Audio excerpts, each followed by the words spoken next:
Oui, tu dois prier Dieu pour être envoyé. Pourquoi tu dois prier Dieu, mon frère? C'est parce que prêcher, ce n'est pas quelque chose de naturel, mais c'est quelque chose de surnaturel. Il y a les mondes de ténèbres qui combattent les gens qui annoncent la parole, les gens qui prêchent la parole de Dieu. Maintenant, si tu n'es pas envoyé par Dieu, si tu ne pries pas Dieu pour être envoyé, tu ne peux pas tenir devant le monde de ténèbres. Le monde de ténèbres te vaincra. Le monde de ténèbres te vaincra. C'est pourquoi il faut prier d'abord. Il faut prier d'abord pour être envoyé, mon frère. Luc chapitre 10, verset 17 à 18. Luc 10, verset 17 à 18. Jésus-Christ, qu'est-ce qu'il a dit là? Et le verset là nous dit les 70 revinrent avec joie, disant: Seigneur, les démons même nous sont soumis en ton nom. Jésus leur dit: je voyais Satan tomber du ciel comme un éclair. Donc, Jésus-Christ ici, il avait envoyé les apôtres des années pour aller annoncer la parole, pour aller prêcher la parole, Et puis, maintenant, il revient après avoir prêché par la Jésus-Christ, que même les démons nous sont soumis en ton nom. C'est qu'il parlait à Jésus-Christ. Maintenant, c'est que Jésus-Christ répondit aux disciples. Il dit qu'il voyait, il a vu le diable tomber. Il a vu Satan tomber comme un éclair, tomber du ciel comme un éclair.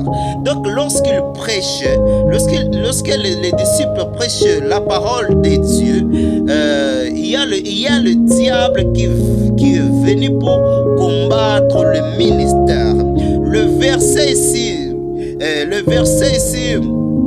18 nous montre que le diable combat les gens qui exercent le ministère de Dieu, les gens qui travaillent pour Dieu. C'est ce que ce verset nous révèle. Oui, les apôtres sont allés prêcher, les disciples sont allés prêcher la parole, mais le diable est tombé. Le diable est tombé du ciel. Pour dire quoi? Le diable planifiait des choses. Le diable voulait empêcher les apôtres de prêcher la parole. Il voulait les empêcher. Ce que tu dois connaître, mon frère, est que lorsque tu veux prêcher la parole, il y a le diable qui veut empêcher la parole. Le diable qui veut t'empêcher pour que tu ne prêches pas la parole. C'est pourquoi il faut prier Dieu. Il faut être envoyé par Dieu, mon frère. Sinon, le diable te fera du mal. Parce qu'il est là toujours pour te combattre, pour t'empêcher. Oui. C'est pourquoi tu ne dois pas te croire, mon frère. Tu ne dois pas te croire, mais tu dois prier toujours. Car il y a des prédicateurs qui se croient, qui disent que même s'ils ne prient pas, ils peuvent bien prêcher. Oui, mon frère, c'est possible que tu prêches sans prier. Mais, mon frère, le diable, s'il veut te combattre, tu risques d'échouer dans le ministère. Romains chapitre 10, verset 13 à 15. Romains chapitre 10, verset 13 à 15. La parole de Dieu nous dit: car quiconque invoquera le nom du Seigneur sera sauvé. Comment donc invoquera-t-il celui en qui ils n'ont pas cru? Et comment croira-t-il en celui dont ils n'ont pas entendu parler? Et comment entendront-ils parler s'il n'y a personne qui prêche? Et comment y aura-t-il de prédicateurs s'ils ne sont pas envoyés? Ah oui, s'ils ne sont pas envoyés, c'est là qu'il le décrit qu'ils sont beaux les pieds de ceux qui annoncent la paix, de ceux qui annoncent de bonnes nouvelles. voyez ce que Paul dit. Paul dit que quiconque invoquera les noms du Seigneur, il sera sauvé. Mais il dit que là où réside le problème est que comment les gens invoqueront-ils celui en qui ils n'ont pas cru? Et comment croiront-ils à celui qui n'ont pas entendu parler? Et comment parle-t-il si ils n'ont pas été... Et comment parle-t-il? Et comment attendront-ils s'il n'y a pas quelqu'un qui n'a pas prêché? Et comment prêchera-t-il s'ils n'ont pas été envoyés pour prêcher? Donc, mes frères, il faut être envoyé pour prêcher la parole de Dieu. Il faut être envoyé par Dieu, c'est ce que je dis. Parce que, mon frère, si c'était quelque chose de charnel, Paul ne pouvait pas dire ces choses qu'il dit. Et parce que, même toi là, tu peux aller prêcher si tu le veux, oui. Et tu peux aller prêcher si tu le veux. N'importe qui peut aller prêcher sur le veut. Mais Paul lui dit que pour prêcher la parole, il faut être envoyé par Dieu. Il faut être envoyé par Dieu. Oui, tu ne dois pas t'appeler. Quand nous voyons aujourd'hui, il y a beaucoup de gens qui n'ont pas même été envoyés par Dieu, mais qui ouvrent des églises et qui se fait des prédicateurs. Il y a des gens ici qui font des choses comme ça, mes frères. Mais mon frère, je te dis, toi-même, tu te mets dans un danger public. Oui, si tu n'as pas été envoyé par Dieu, tu te mets dans un danger public, mon frère. Car le diable et les démons viendront te combattre. Et maintenant, si ce n'est pas Dieu qui t'a envoyé, mon frère, tu auras échoué, tu plairas. Oui, tu plairas. Tu risques même de tomber malade. Tu risques même d'avoir des crises cardiaques. Oui, mon frère. C'est pourquoi il faut être envoyé d'abord par Dieu avant de prêcher la parole. Il faut prier d'abord Dieu avant d'aller prêcher la parole. Oui, c'est ça. Oui, c'est ça. C'est ce que Paul nous dit dans Romains 10, verset 13 à 15. C'est ce que Paul nous dit, qu'il faut être envoyé pour prêcher aux gens. Il faut prier. Je te dis que tu ne dois pas te croire. Il faut prier pour être revêtu. Il faut prier pour être revêtu. Et la puissance d'en haut, c'est ce que Jésus-Christ a dit dans Luc chapitre 24, verset 48 à 49. Luc chapitre verset 24, 48, Luc chapitre 24, verset 48 à 49, Jésus-Christ il a interdit aux apôtres d'aller prêcher. Il les a interdits d'aller prêcher. Il les a interdits de ne pas quitter Jérusalem d'abord. Il les a dit de rester à Jérusalem jusqu'à ce qu'ils seraient revêtus de la puissance d'Ao. Et puis ils vont prêcher maintenant. Ils vont prêcher alors. Donc mes frères, c'est que tu dois connaître que pour prêcher, il faut être revêtu de la puissance d'Ao. Tu ne dois pas prêcher seulement. Si tu prêches sans être revêtu de la puissance d'Ao, tu plairas toujours.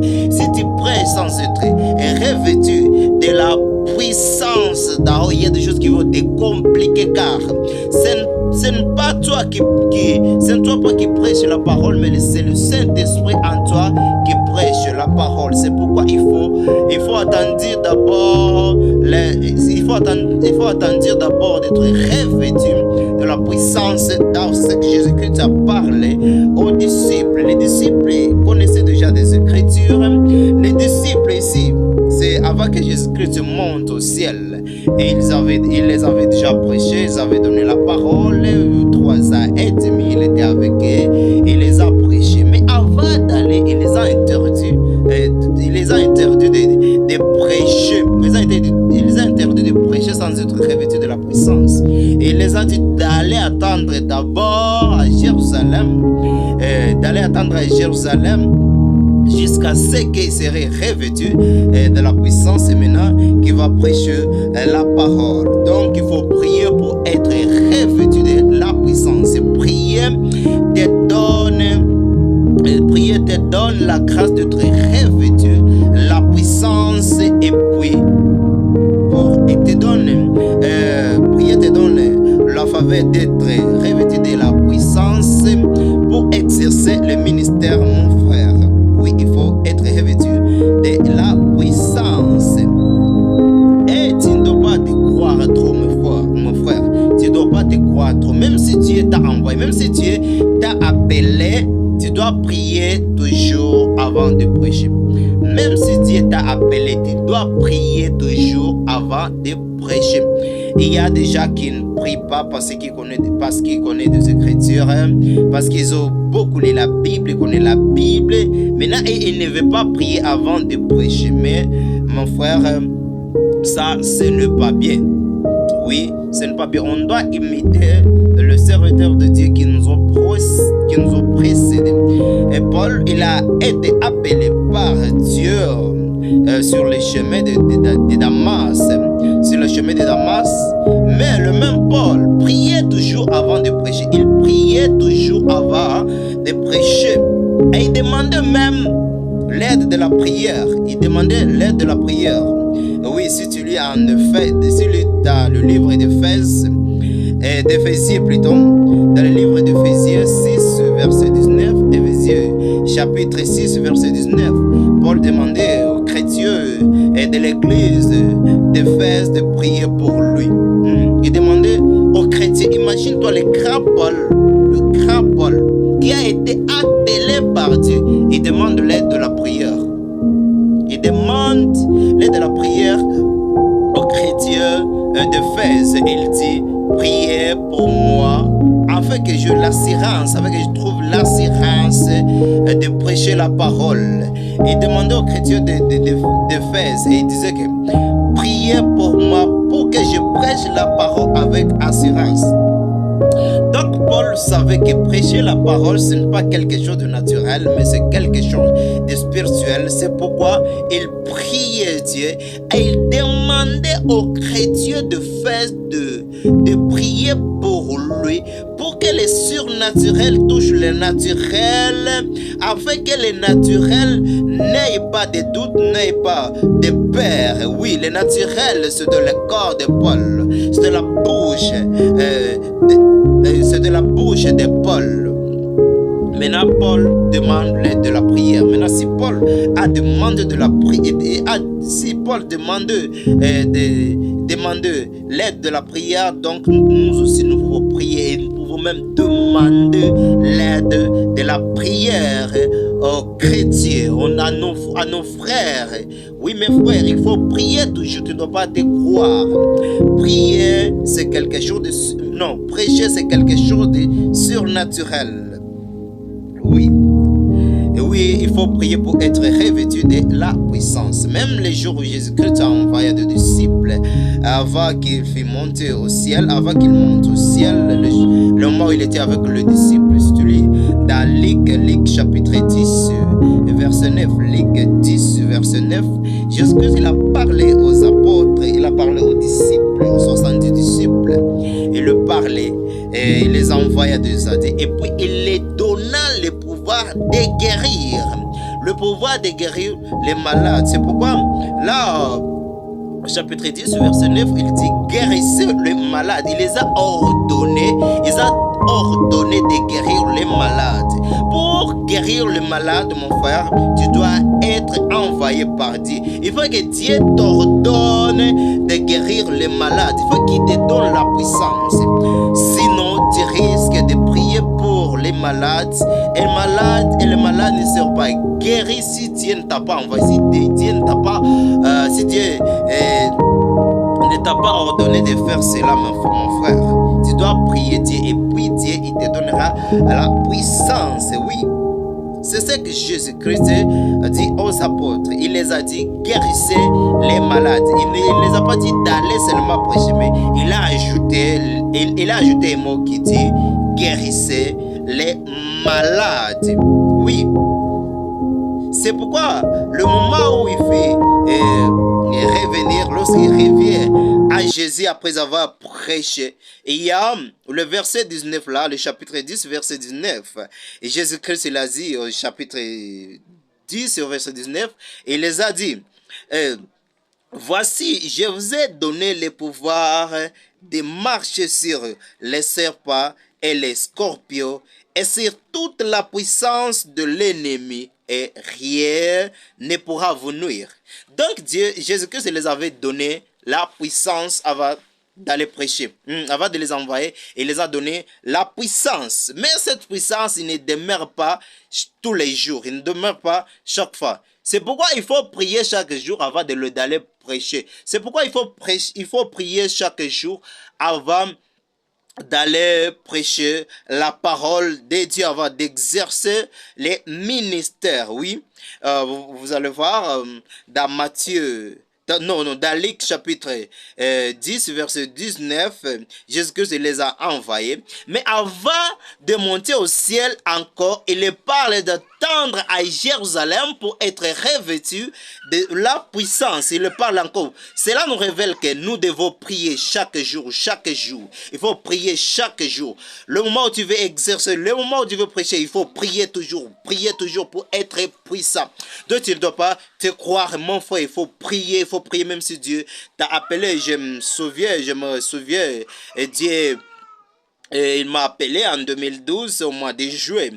Dans l'année 2012, au mois de juillet, il m'a appelé et il m'a parlé que j'aurais beaucoup des enfants. J'aurai beaucoup d'enfants dans des nations différentes qui croiront à la parole que je prêcherai.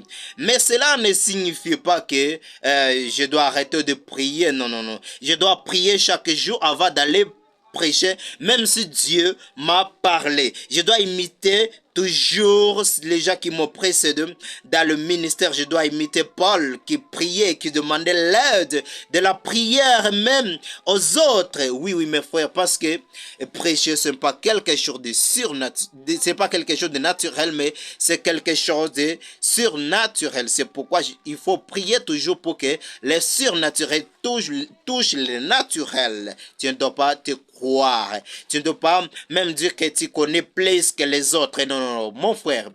Tu ne dois pas dire que tu connais plus que les autres. Pourquoi? Parce que ce n'est pas toi qui prêches la parole, mais c'est le Saint-Esprit qui prêche en toi. Donc, la chute d'un homme de Dieu commence quand le même commence à se croire, quand il commence à penser qu'il connaît beaucoup, quand il commence à penser que... il connaît beaucoup de choses. Il connaît beaucoup de choses. Et lorsqu'il commence à critiquer les autres, lorsqu'il commence à critiquer les autres et il ne connaît pas prêcher comme lui. Non, mon frère, ce n'est pas ça. Mais c'est le Saint-Esprit qui prêche en toi. Et sache une chose, mon frère, lorsque tu commences à dire que toi, tu connais prêcher mieux plus que les autres, là, tu commences à bouffer la gloire de Dieu. Tu commences à toucher la gloire de Dieu. Et Dieu risque de t'abandonner. Et Dieu risque de t'abandonner. Tu risques de devenir, je ne sais pas, tu risques de devenir qui coach spirituel. Coach, c'est quoi? C'est quelque chose qui ne sert à rien. C'est un vase qui ne sert à rien. Oui, mes frères, ne dis pas, ne te croyez pas. Ne te croyez pas que tu es plus que les autres, tu connais plus que les autres, mon frère. Ça, c'est être charnel. Mais priez toujours pour être revêtu, pour être envoyé par Dieu. Et si Dieu t'envoie, si Dieu te donne sa puissance, ne dis pas que tu connais plus que les autres, mais glorifiez toujours Dieu qui t'a donné la puissance. Glorifiez toujours Dieu qui t'a aidé dans les ministères, dans tout ce que tu as fait. Glorifiez toujours Dieu. Dis aux gens que ce n'est pas moi, ce n'est pas que je suis fort plus que vous, mais c'est parce que Dieu m'utilise, c'est la grâce de Dieu et Dieu t'utilisera toujours. Continuez toujours à avoir confiance en Dieu. Continuez toujours à espérer en Dieu, mon frère. Et tu seras toujours puissant dans ta vie. Ok? Merci, mes frères.